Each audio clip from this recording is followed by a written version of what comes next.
बंदूक की नोक पर अफगानिस्तान पर 20 साल बाद दोबारा कब्जा करने वाला तालिबान बार बार यह संदेश दे रहा है कि वह बदल गया है। अब वह पहले वाला तालिबान नहीं है।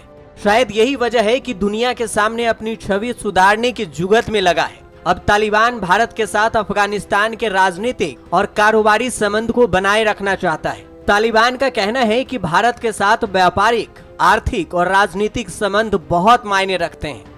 तालिबान के शीर्ष नेता शेर मोहम्मद अब्बास अस्तानकज़ई ने कतर की राजधानी दोहा में कहा कि भारत उपमहाद्वीप के लिए बहुत मायने रखता है और तालिबान पहले की तरह ही भारत के साथ सांस्कृतिक, आर्थिक और राजनीतिक और व्यापारिक रिश्ते बरकरार रखना चाहेगा। हम भारत के साथ अपने राजनीतिक, आर्थिक और व्यापारिक संबंधों को महत्व देंगे और उन्हें बनाए रखना चाहेंगे। हम इस संदर्भ में भारत के साथ काम करने के बारे में विचार कर रहे हैं।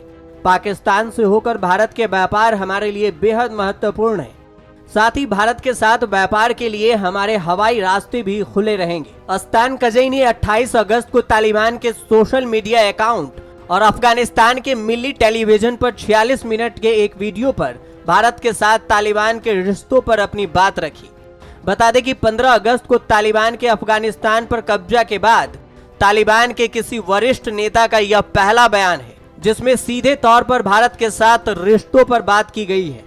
हालांकि तालिबान नेता का यह बयान इसलिए भी महत्वपूर्ण है क्योंकि पाकिस्तान के रिश्ते तालिबान के साथ बेहद घनिष्ठ हैं और इस्लामाबाद भारत के साथ अफगानिस्तान के मजबूत संबंधों को अपने नकारात्मक तौर पर देखता रहा है। भारत की अध्यक्षता वाले संयुक्त राष्ट्र सुरक्षा परिषद यानी UNSC ने अफगानिस्तान पर अपने बयान में तालिबान का संदर्भ नहीं दिया और कहा कि अफगान समूह आतंकियों का समर्थन न करे और न ही किसी देश के खिलाफ अपनी जमीन का इस्तेमाल होने दें। अस्तानकज़ई से पहले पिछले 2 हफ्ते से तालिबान के प्रवक्ता सुहेल शाहीन और जबीबुल्लाह मुजाहिदीन भारत के साथ संबंधों पर संगठन के विचार को साझा कर रहे हैं। मीडिया रिपोर्ट के मुताबिक नई दिल्ली स्थित हाउस ब्लॉक तालिबान के इन बयानों का सावधानी पूर्वक विश्लेषित कर रहा है, लेकिन तालिबान के इस बयान पर भारत की तरफ से फिलहाल कोई बयान नहीं आया है। लेकिन जब से तालिबान ने अफगानिस्तान पर कब्जा किया है तब से लोगों के बीच खौफ का माहौल है। अमेरिका, ब्रिटेन, कनाडा, भारत समेत तमाम देश अपने अपने नागरिकों को अफगानिस्तान से निकालने में लगे हैं। तालिबान की तरफ से बार बार भले ही यह भरोसा दिलाने की कोशिश हो रही हो कि उसके सत्ता में आने के बावजूद भारतीय हितों का नुकसान नहीं होगा, लेकिन भारत सरकार उस पर कोई जल्दबाजी में फैसला नहीं करने जा रही है। विदेश मंत्रालय के आधिकारिक रुख में कोई बदलाव नहीं आया है कि भारत अफगानिस्तान के हालात के स्थिर होने का इंतजार करेगा।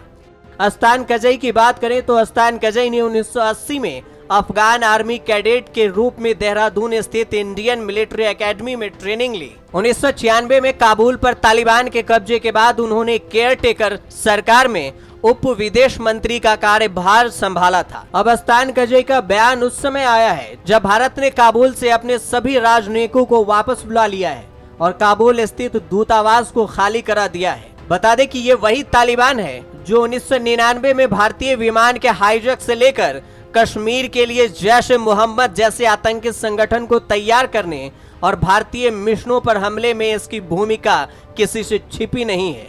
यही वजह है कि भारत तालिबान आने वाले महीनों या वर्षों में क्या करता है उस पर नजर रखेगा। उसके बाद ही अपना रुख तालिबान के सामने रख सकता है। न्यूज़ तक ब्यूरो।